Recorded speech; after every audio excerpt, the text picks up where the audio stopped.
नहीं, स्वयं भगवान शिव ही मिल गया है, भगवान शिव ही पति के रूप में आ गया है। इसलिए मैं कहना चाहता हूं, ये क्या है? अच्छा बढ़ा दिया है, अच्छा चलो चैनल बढ़ा दिया है और चैनल को 6:56 तक कर दिया है, 6:56 तक, लगभग 4 मिनट कम 7 बजे तक चैनल चलेगा। अच्छा किया, हमारे कारण बढ़ा दिया तुमने, बहुत बढ़िया है। चैनल वालों ने बड़ी दया की हमारे ऊपर। चलो भगवान की आशीर्वाद है। ये जो यज्ञ के लिए थोड़ा समय बढ़ाया है सत्संग के लिए, इसके लिए भी चैनल वालों को मैं, आस्था भजन चैनल वालों को मैं हृदय से साधुवाद आशीर्वाद दे रहा हूं। आप लोगों ने भी ताली बजाकर स्वागत कर दिया, बहुत अच्छी बात है। तो आइए सुनिए, बिल्कुल मस्ती से सुनते जाओ, हम आपको सुनाते जाएंगे और आपको बिल्कुल पूरा मस्त करके ही आरती करेंगे, चिंता नहीं करिए। अब तो मुझे अब कंप्लीट मिल गए हैं, कम से कम 35 मिनट और मिल गए हैं। अब मैं 35 मिनट और बोलूंगा, इसके बाद शेष 15-20 मिनट आरती के लिए दे दूंगा, ठीक है ना। अब और सुनो, पार्वती जी को सत्संग नारद जी ने सुनाया और नारद जी के सत्संग से पार्वती जी अचल प्रतिष्ठित होती गई, मतलब उनके मन में स्थिरता आती गई। और जब विवाह का समय आया तो पार्वती जी ने क्या कहा? बोले जन्म कोटि लगी रगड़ हमारी और बरो संभूलत रहो कुंवारी। पार्वती जी कहती है मैं विवाह करूंगी तो केवल शिव जी के साथ करूंगी और किसी के साथ नहीं करूंगी, केवल शिव के साथ। अच्छा, शिव में विशेषता क्या है? हमारी बेटी के जीवन में यह भी अनुभव होना चाहिए कि हमें पति किन लक्षणों वाला मिले, और ये लक्षण पति के भगवान जैसे लक्षण कब समझे जा सकते हैं? जब हमारी बेटी सत्संग से जुड़ी होगी तब। बोलो भाई, सत्संग से। पार्वती जी कहती हैं बरो शंभु नत रहो कुंवारी। कहे शंभु में विशेषता क्या है? जिसका हम वर्ण करें उसमें विशेषता क्या होनी चाहिए? उसमें विशेषता ये होनी चाहिए, शंकर जी समता विषमताओं में समता का दर्शन करते हैं, प्रतिकूलताओं में अनुकूलता बनाने की कोशिश करते हैं, ये शंकर जी की पहचान है। ऐसे ही उस पति का चुनाव होना चाहिए जो प्रतिकूलताओं में अनुकूलताओं का अनुभव करने लग जावे, जो विरोध में प्रेम का साम्राज्य स्थापित करने लग जावे। बोलो ऐसा ही होना चाहिए, पति के नहीं होना चाहिए, ये पहचान रखो। और सुन लो शंकर जी की विशेषता, जितने भी शंकर जी के पास गण हैं वो संपूर्ण गणों में विरोधाभास बहिरंग दृष्टि से दिखाई देता है कि ये तो विरोधी होना चाहिए एक दूसरे के, लेकिन अंतरंग दृष्टि से आप देखें, हम उसकी व्याख्या करें तो कितने समर्पित हैं और कितने अनुशासित हैं। कैसे अनुशासित हैं सुनो। शिव जी का व्यक्तित्व समाज में इस तरह से है, जटाएं बड़ी बड़ी हैं सिर के ऊपर। देखो व्यक्तित्व का वर्णन कर रहा हूं, जरा सुनते जाना। सिर के ऊपर जटाएं बड़ी बड़ी हैं। अच्छा, जटाओं को बांधे हैं, लेकिन उनमें स्थान किसको दिए हैं? गंगा जी को। जटाओं में स्थान किसको दिए हैं? गंगा जी को। गंगा जी में है जल और गंगा जी के जल में है शीतलता, है कि नहीं? इसका मतलब है कि सिर के ऊपर गंगा, गंगा में है जल और जल में है शीतलता। आप कहो महाराज ये तो ठीक है, विशेषता हो गई ना, ये तो हाँ विशेषता हो गई, लेकिन अभी विशेषता नहीं है। सिर के ऊपर गंगा को धारण करना शिव जी के लिए कोई विशेषता नहीं है, सामान्य बात है। तुम्हारे लिए विशेषता हो सकती है, तुम अगर गंगा जी को पूरा सिर पर धर के बता दो तो विशेषता है। शिव जी के लिए तो बहुत साधारण बात है, क्यों भाई, है कि नहीं? लेकिन विशेषता क्या है? तो सुन लो, विशेषता ये है, सिर के ऊपर जटाओं में गंगा जी को धारण कर लेना ये विशेषता नहीं है। विशेषता यह है कि मस्तक पे तीसरा नेत्र जिसमें अग्नि का वास है, तो सिर के ऊपर जल और मस्तक में तीसरा नेत्र, उसमें अग्नि। कभी भी जल ने अग्नि के अस्तित्व को नष्ट नहीं कर पाया है। जल अपनी जगह स्थिर है, अनुशासित है, और अग्नि अपनी जगह सुरक्षित है। जबकि ऊपर जल हो, नीचे अग्नि हो, बोलो भाई क्या दशा होगी अग्नि की, जल्दी बोलो। जल के प्रभाव से अग्नि का अस्तित्व मिट जाएगा कि नहीं मिट जाएगा? हाँ, अग्नि अगर ऊपर होती और जल नीचे होता तो हम मान लेते कि भाई अग्नि ऊपर है, नीचे जल है। लेकिन ऊपर क्या है? जल, और नीचे क्या है? तीसरे नेत्र में अग्नि। बताओ, अग्नि का अस्तित्व मिटा पाया गंगा के जल ने? ऊपर है जबकि। बोलो, प्रतिकूलता में अनुकूलता बनी है कि नहीं बनी है? बनी अनुकूलता कि नहीं बनी? कितनी बढ़िया अनुकूलता बनी। अरे हम तो यही कह रहे हैं इस मंच से, ये तो बहुत बड़ी बात है। मायके और ससुरालय में अनुकूलता बना लो तुम, इतना ही कर लो, बहुत है। क्यों भाई? मायके की और ससुराल की अनुकूलता बन जाए, और अनुकूलता बनाने में तुम्हारी बहुत बड़ी भूमिका रहेगी माताओं, तुम्हारी बहुत बड़ी। तुम्हारी एस में एस, तुम्हारी नो में नो, तुम्हारे ऊपर डिपेंड, सब कुछ डिपेंड तुम्हारे ऊपर। पिता की प्रतिष्ठा और पति की प्रतिष्ठा, बोलो तुम्हारे व्यक्तित्व पर निर्भर करती है कि नहीं करती है? पिता की भी प्रतिष्ठा और पति की भी प्रतिष्ठा। इसलिए मैं कहता हूं ये चरित्र जो सुनने को मिल रहा है ये बहुत महत्वपूर्ण है। शंकर जी ने अग्नि की भी प्रतिष्ठा बचाई और गंगा जी की भी प्रतिष्ठा बचाई। अगर गंगा जी कहीं तीसरे नेत्र में अग्नि को बुझा देती तो बोलो विवाद खड़ा हो जाता कि नहीं हो जाता? समस्या खड़ी हो जाती। लेकिन अपनी अपनी जगह ये महिमा है भगवान शिव की। ये ना गंगा की महिमा है ना अग्नि की महिमा है, ये महिमा किसकी है? भगवान शिव की महिमा है, ये महानता है। अच्छा, दूसरी समस्या देख लो, बढ़िया बात। दूसरी समस्या क्या है? शंकर जी के मस्तक पर चंद्रमा का वास है। बोलो, है चंद्रमा का वास कि नहीं? चंद्रमा मस्तक पे। अच्छा, गले में, कंठ में क्या है? जहर, गरल है ना, गरल जहर है कंठ में। अब जहां पर अमृत होगा, क्या विष का अस्तित्व रह सकता है? वहां नहीं रह सकता है ना। जहां पर अमृत होगा वहां विष का कोई अस्तित्व नहीं रह सकता है। लेकिन सही बताओ, चंद्रमा में अमृत अपनी जगह सुरक्षित है और कंठ में गरल जहर अपनी जगह सुरक्षित है। कभी अमृत ने जहर को टच किया? बोलो, नहीं किया। ये महिमा ना तो अमृत की है ना विष की है, ये महिमा किसकी है? ये महिमा शिव की है। दूसरा भाव। तीसरी बात सुन लो, बहुत महत्वपूर्ण बात है तीसरी। भगवान शंकर हमेशा जब भी चलते हैं तो नंदी पर बैठ के चलते हैं। किस पर बैठ के चलते हैं? नंदी पर। तुम लोग अपनी भाषा में बैल बोलते हो, क्या बोलते हो? बैल। नंदी पर बैठ के चलते हैं, बैल पर बैठ के चलते हैं। कौन? भगवान शिव। लेकिन पार्वती जी हमेशा सिंह पे बैठ के चलती हैं, सिंह पे। लेकिन सही बताओ, जब शिव पार्वती दोनों एक जगह बैठते हैं तो शिव जी के सामने बैठता है नंदी और भवानी पार्वती के सामने बैठता है सिंह। जहां सिंह होगा वहां बैल बचेगा? जल्दी बोलो, है? बच ही नहीं सकता है। कैसे बचेगा? है? ज्यादा से ज्यादा कोशिश करो तो 10 मिनट बच सकता, और नहीं तो अंत में गरुड़ पुराण ही बचेगा। क्यों भाई? वो कुछ बच ही नहीं सकता है। जहां सिंह होगा वहां बैल कैसे बचेगा? लेकिन सही बताओ, इतिहास प्रमाण है, शास्त्र प्रमाण है, सुपुराण प्रमाण है, रामचरितमानस प्रमाण है।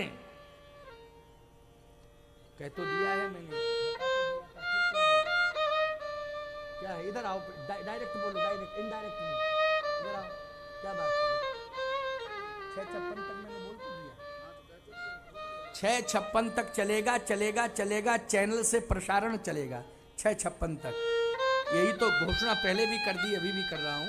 656 तक बिल्कुल चलेगा, कंप्लीट। चिंता मत करो, बैठे रहो, डटे। आओ, तुम तो बैठे ही हो, आनंद से बैठे हो, सुन रहे हो। ऐसे श्रोता, गंभीर श्रोता, बहुत भावमयी मुद्रा में बैठ के कथा सुनते हो। तीसरी बात, सिंह बैठा हुआ है लेकिन बैल अपनी जगह निश्चिंत बेफिक्र होकर के बैठा है।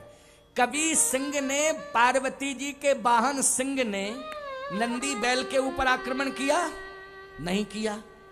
ये विशेषता सिंह की नहीं है। ये सोचने लग जाओ कि सिंह की विशेषता है कि वो बैल पर आक्रमण नहीं कर रहा। ये विशेषता भगवान शिव की है। ये विशेषता किसकी है? भगवान शिव की है। शिव की विशेषता। ये सारी विशेषताएं किसकी बता रहा हूं? शिव जी की बता रहा हूं कि नहीं? अब देख लीजिए और बड़ी विशेषता। विशेषता में भी विशेषता क्या? उनके एक पुत्र हुए,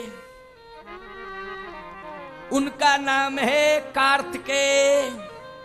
उन्हीं को कहते हैं खड़ानंद। कहते हैं कि नहीं कहते हैं? खड़ानंद जी पुत्र हुए, लेकिन खड़ानंद जी ने पसंद किया है अपना वाहन मोर। क्यों भैया, कौन सा वाहन पसंद किया है? मोर। लेकिन शंकर जी ने श्रृंगार किया है सर्पों से।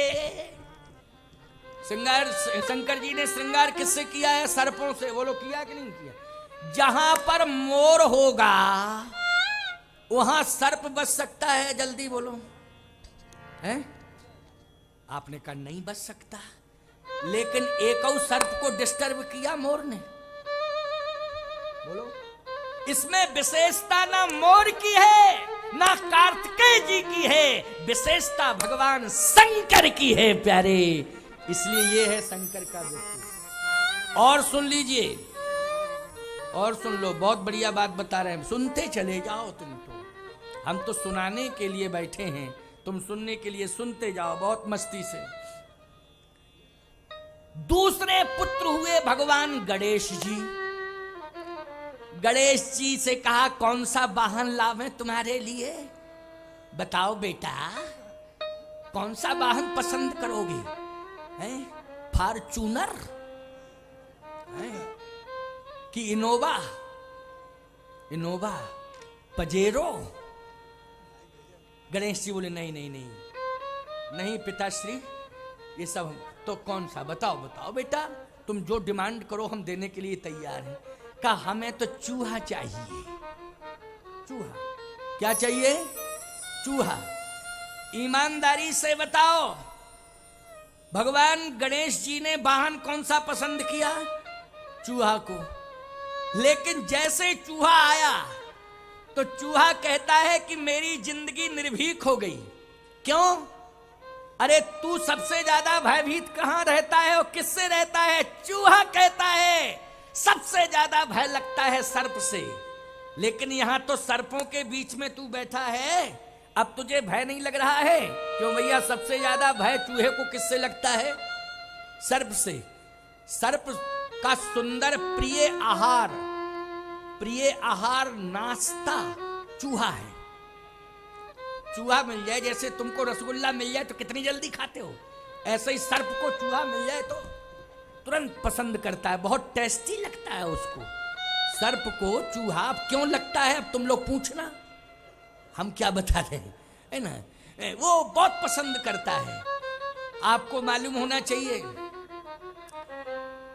सर्प को चूहा अच्छा लगता है और कंजूस को धन अच्छा लगता है। क्यों भैया? कंजूस को धन अच्छा लगता है, सर्प को चूहा अच्छा लगता है। जो संपत्ति को जोड़ता है कंजूस, वो खर्च नहीं करता है अपनी लाइफ में।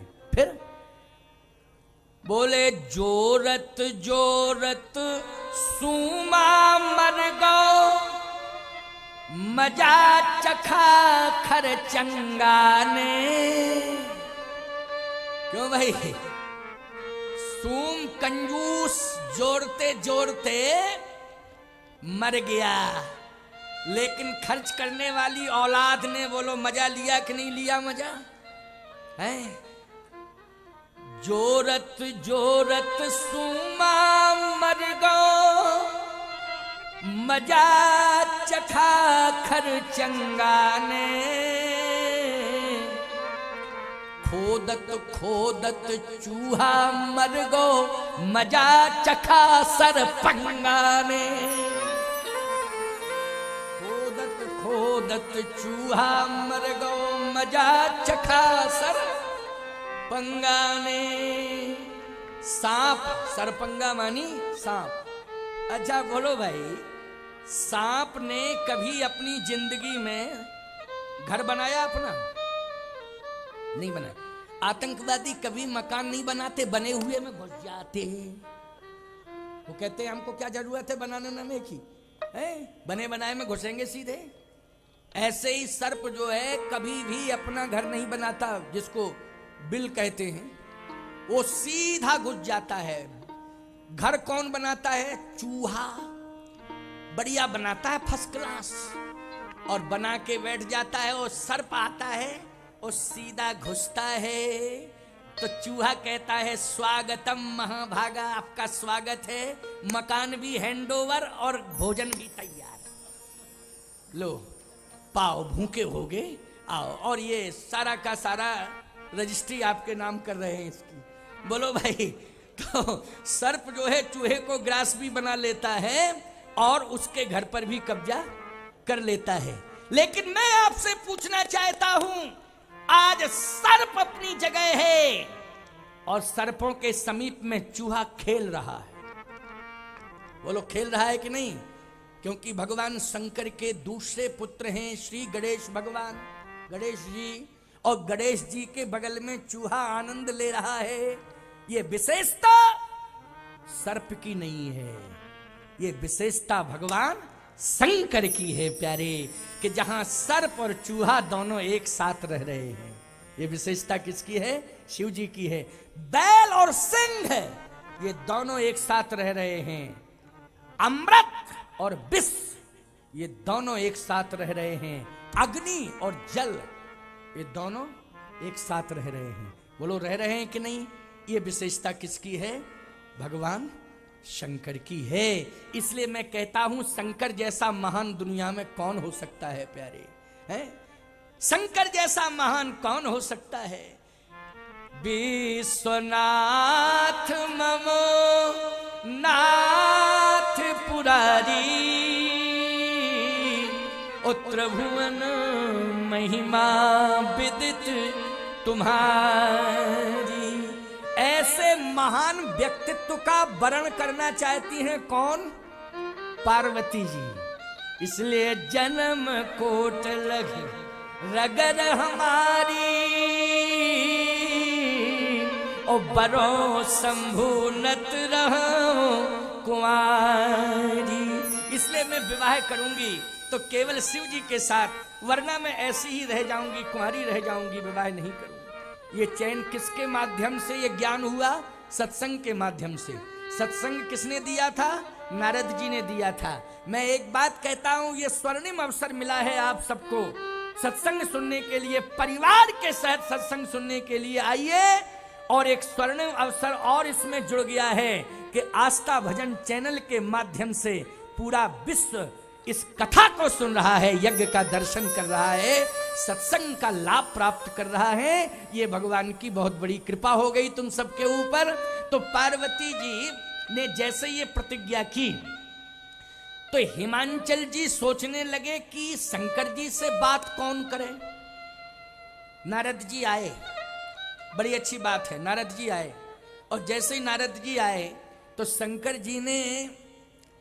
जी तपस्या कर रहे थे, नारद जी आए। हिमांचल जी ने नारद जी से कहा महाराज बेटी की प्रतिज्ञा है कि शिव जी के साथ में विवाह करूंगी। अब मेरे सामने एक समस्या है, मैंने ये सुना है कि भगवान शंकर ने कामदेव को जला दिया है, मैंने सुना है। अब आप बता सकते हो क्या ये सत्य है? नारद जी बोले 101% सत्य है। सत्य नहीं, 101% सत्य है कि शंकर जी ने कामदेव को जला दिया। तो हिमांचल जी ने कहा जब कामदेव को जला ही दिया है शंकर जी ने, तो फिर विवाह कैसे होगा? जिसने काम को जला दिया है विवाह की उम्मीद कैसे की जा सकती है? सावधान, बेटी की प्रतिज्ञा, या तो प्रतिज्ञा तोड़वाइए अथवा भगवान शिव को समझाइए।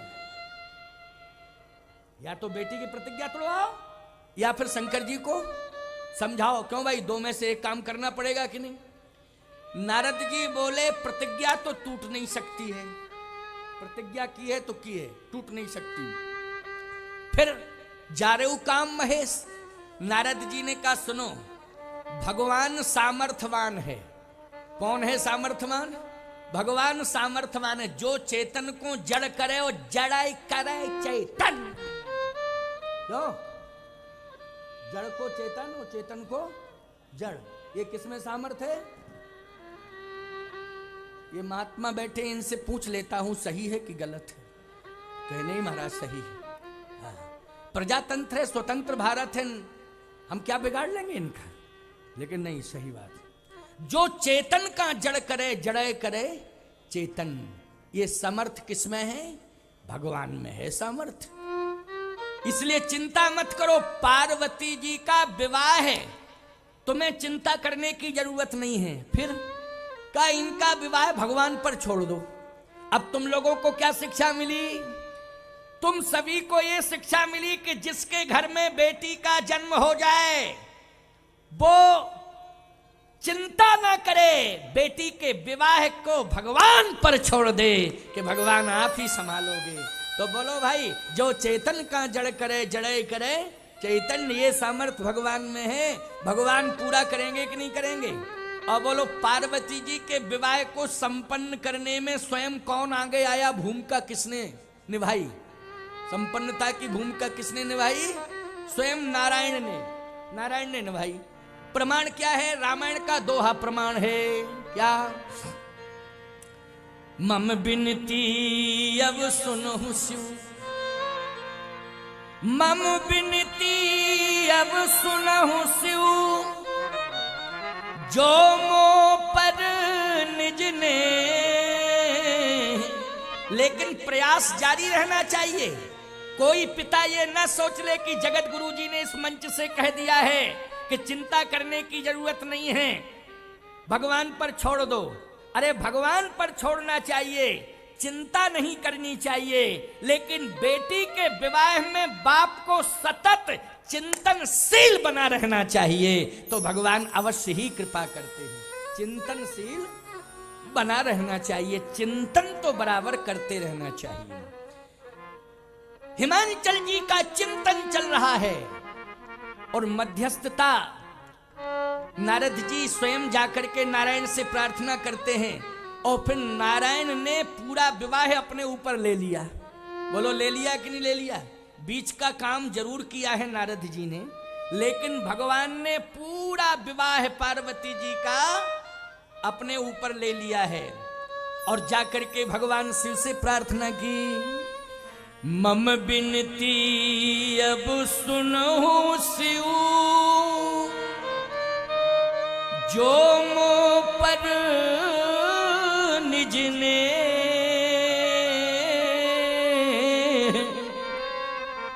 तो जाहे विवाह शैल जहां,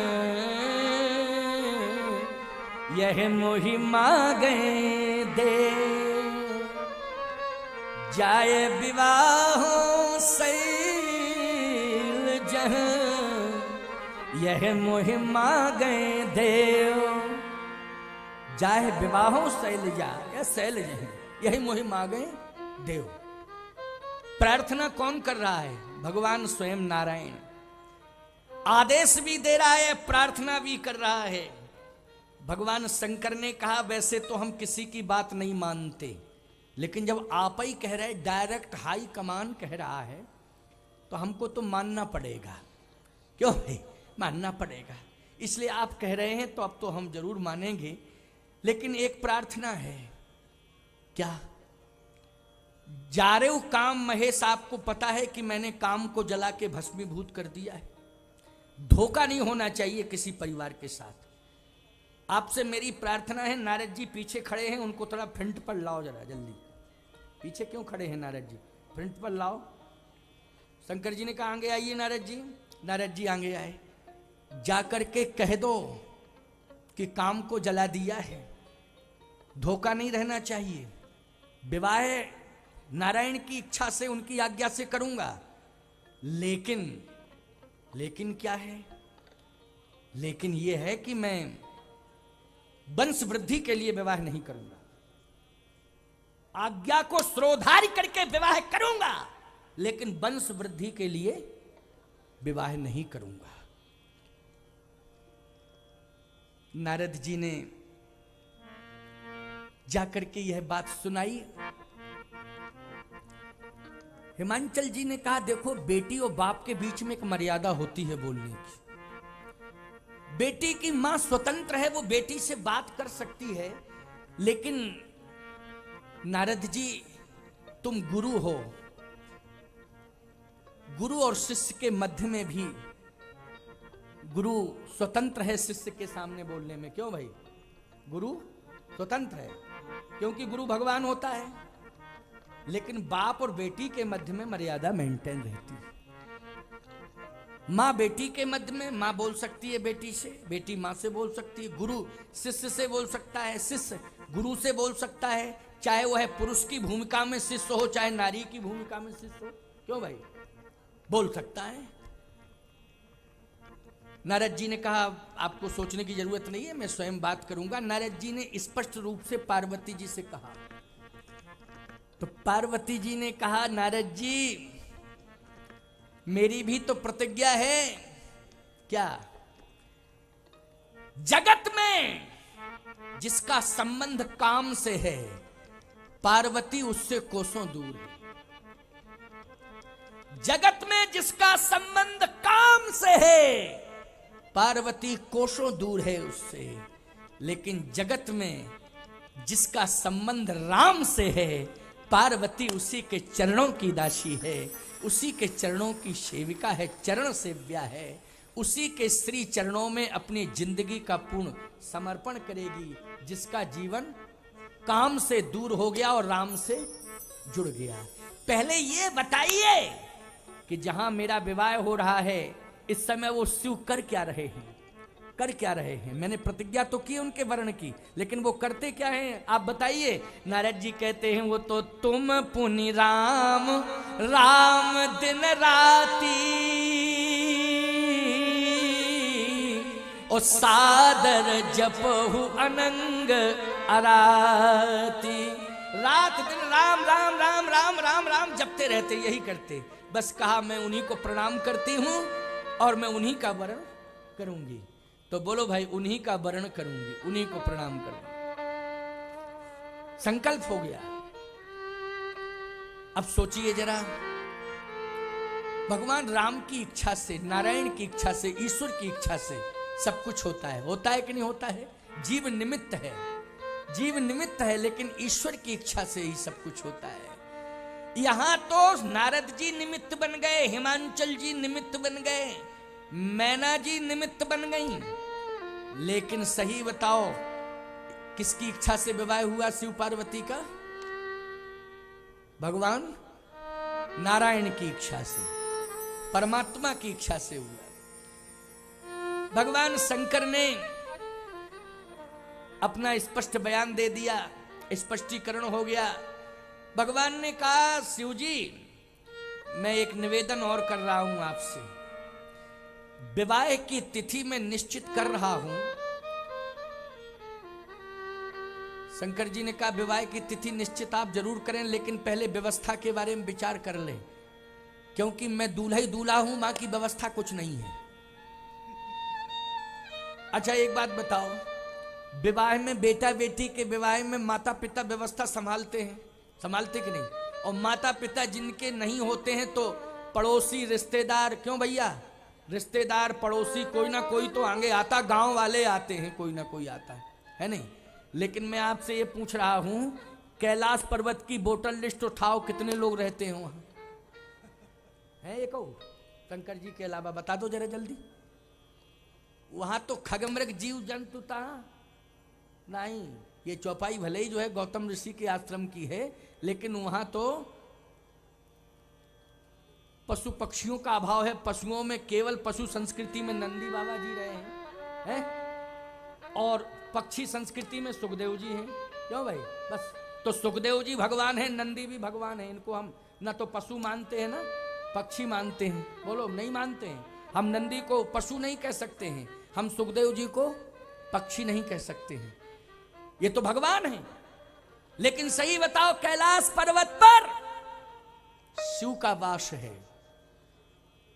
और सुन लीजिए, शंकर जी के पिताजी का नाम क्या है, जल्दी बोलो है? अब चुप रह गए हो, चुप रह गए हो, क्या बता ही नहीं सकते हो है? और सुन लीजिए, शंकर जी की माता जी का नाम बता दो, कहीं भी किसी रिकॉर्ड में बता दो, बल्दियत में चढ़ा हो माता पिता का नाम। अब चुप हो सब, बोल ही नहीं सकते हो। कैलाश पर्वत पर चार दीवारी कहीं बनी हो तो कोई माई का लाल बता दे। खुला आसमान, स्वतंत्र बिल्कुल पर्वत, बर्फीला पर्वत, हिमपात होता है, कोई व्यवस्था है क्या? कोई व्यवस्था नहीं है। हाँ, शंकर जी के गण आ जाते हैं, चले भी जाते हैं, आ भी जाते हैं, उनकी स्वतंत्रता है। और गणों में भूत प्रेत पिशाच हैं, और वो भी भूत प्रेत पिशाच वहां हिमालय पे जाते तब नहीं रहते, मरे का भूत ही। जब मुर्दागर स्मशान पर आते हैं तब भूत प्रेत आ जाते हैं, क्योंकि मुर्दा घर में स्मशान पर किसका वास रहता है? भूत प्रेतों का रहता है कि नहीं रहता है? जल्दी बोलो। तो शंकर जी जब अपने दूसरे घर में आते हैं स्मशान पर तो भूत प्रेत आ जाते हैं, और कैलाश पे जाते हैं तो वो सीमा से बैक हो जाते हैं, फिर सीमा से पीछे हट जाते हैं। सीमा से पीछे नहीं हटेंगे, बोलो है? जैसे मान लीजिए हम स्वर्गारोहण करें तो चेले बैक होंगे नहीं बद्रीनाथ से? क्या गुरुजी दंडोत, हमारी हिम्मत ही नहीं है जाने की, क्यों? बद्रीनाथ से बैक होंगे, होंगे कि नहीं होंगे? गलत कह रहा हूं? कौन जाएगा मरने हमारे साथ? तो ये भूत प्रेत पिशाच का मरने जावे कैलाश पे, हिमालय में, ये स्मशान तक रहते हैं। सावधान, लेकिन राम कथा साथ जाती है, क्योंकि राम कथा ही अमर कथा है प्यारे, उसका अस्तित्व कभी किसी काल में समाप्त नहीं होता है। राम कथा अमर कथा है, और याद रखना ये सदा शिव के साथ जाती है। जहां भी शिव जी रहते हैं वहां राम कथा रहती है, अमर कथा रहती है। अब भगवान शंकर ने कहा कि महाराज आप ही सोचिए। नारायण ने कहा व्यवस्था की जरूरत तुम्हें है ही नहीं, टेंशन नहीं लेना, पूरा व्यवस्थापक मैं हूं। अच्छा बोलो, भगवान अगर व्यवस्थापक बन जाए तो महीना 2 महीना पहले से व्यवस्था जुटाएगा भगवान? कि रिद्धियां सिद्धियां काम करती हैं, सेकंडों का काम है, जल्दी बोलो, सेकंडों का काम है कि नहीं? रचना करे सेकंड में। भगवान ही को जब व्यवस्था करनी है तो महीना 2 महीना 4 महीना पहले से तैयारी करने की जरूरत नहीं है, वो तो इशारे में काम होता है। भगवान ने कहा चिंता करने की कोई जरूरत नहीं है, आप तो ये स्वीकार करो कि दूल्हा बनने को तैयार हो कि नहीं। कहा हाँ, बैक तो नहीं हो गए? अरे बोले नहीं नहीं, आप कह रहे हैं तो कभी नहीं होंगे। अच्छा तो ठीक है, तैयारी होनी चाहिए। अब तैयारी हो रही है, बड़ी लंबी तैयारी है। 6:40 हो गया है, मात्र 15 मिनट बचे हैं, 15 मिनट बचे हैं। 2 मिनट का कीर्तन तो हम करावे ही करेंगे, है ना? 15 मिनट आरती को देंगे, लेकिन चलो 2 मिनट हम और तुम्हें दिए देते हैं, कीर्तन 2 मिनट बाद में करा लेंगे, 4-5 मिनट और दिए देते हैं। लेकिन ये मत सोचना कि पूरे 6:56 फिर आरती होगी बाद में। तो आरती का भी आनंद हम ही ना लेवें, जहां जहां तक प्रसारण पहुंच रहा है वहां के लोग भी आरती का आनंद लेवें। कई बार लाइव की कथा में आरती मेरे लाइव प्रसारण के बाद हुई, लाइव बंद होने के बाद तो लोगों ने दूरभाष पर चर्चा करके कहा कि महाराज हम लोग आरती का विशेष आनंद लेना चाहते थे लेकिन नहीं लेने दिया आपने, थोड़ा 5-7 मिनट 10 मिनट आरती के लिए। चलो भाई, हमने कहा कोई बात नहीं, तो आरती का आनंद भी लेंगे, लेकिन अभी 2-3 मिनट की बात और सुन लो। बिल्कुल कंप्लीट हमारे हिसाब से तो भैया 6:40 हो गए। हो सकता है तुम्हारी घड़ी में 2 मिनट ज्यादा कम भी हो सकते हैं, ऐसा हम नहीं कहते। 2-3 मिनट का अंतर तो सबकी घड़ियों में रहता है कि नहीं रहता है? 1-2 मिनट हमारा तुम्हारा सब में वो माना नहीं जाता है। हाँ, घंटा 2 घंटा का अंतर है तो बेकार है घड़ी, है नहीं? जैसे हमारी घड़ी में बज रहे हैं 6:40 और कोई कहे नहीं महाराज हमारी घड़ी में तो 4:40 हैं, तो हम कहेंगे बेवकूफ हो क्या, ये घड़ी कहाँ से मिली तुमको? टीवी से मिली? बोले नहीं टीवी से तो नहीं मिली। फिर रेलवे स्टेशन से? बोले नहीं उससे भी नहीं मिलाई। फिर बोले ससुराल से मिली हमको। अरे तो ससुराल से मिली है, तेरी ससुराल में घड़ी इस तरह से मिलाई जाती उटपटांग, तो मैं क्या करूं? क्यों भाई? इसलिए हम तो अपनी घड़ी को मंच से मिलाते हैं। और लंच में भी जो हमारी घड़ी है वहां भी हमारी घड़ी वही, हमारी घड़ी 3 जगह से मिलती है, लंच, मंच, स्टेशन। रेलवे टाइम, लंच आवास और मंच, तीनों से इसीलिए 1-2 मिनट का अंतर हो सकता है, ज्यादा अंतर नहीं हो सकता है। तो आइए हम सब मिलकर के इस बात का संकल्प लें कि भगवान शिव आज विवाह के लिए तैयार हैं। भगवान के आदेश से व्यवस्था कौन कर रहा है? स्वयं भगवान कर रहा है। ये विवाह वंश वृद्धि के लिए नहीं हो रहा है, ये विवाह राम कथा की वृद्धि के लिए किया जा रहा है। प्यारे, राम कथा का जन्म हो। बोलो किसके जन्म के लिए विवाह है? राम कथा के जन्म के लिए। सही बात बोल रहा हूं कि नहीं बोल रहा हूं? क्योंकि भगवती पार्वती जी ने जब प्रश्न किए और प्रश्न का उत्तर, हृदय से उत्तर भगवान शिव ने दिया, तो राम कथा प्रकट हो गई। तो राम कथा के लिए जन्म के, राम कथा जन्म के लिए शिव जी का विवाह हो रहा है। नारायण स्वयं इस विवाह को संभाल रहे हैं। और याद रखना, पार्वती राम कथा को जन्म देती, सामान्य नारी संतान को जन्म देती है तो वो जननी होती है, लेकिन पार्वती जी ने राम कथा को जन्म दिया है, इसलिए वो जगत जननी के रूप में पूरे समाज में प्रतिष्ठापित हो गई, संसार में प्रतिष्ठापित हो गई। इसलिए धन्य धन्य गिरिराज कुमारी,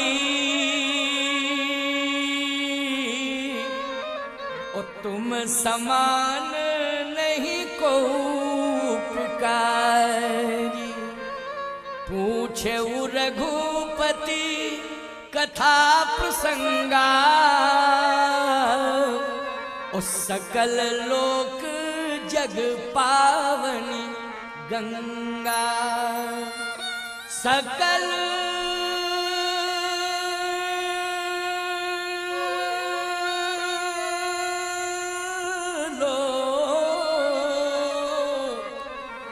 जग पावनी गंगा, सकल लोक जग पावनी गंगा। इसलिए हम लोग आज राम कथा का जन्म मां पार्वती के द्वारा हुआ, इसलिए जगत जननी के रूप में उनको सदा स्वीकार करते हैं।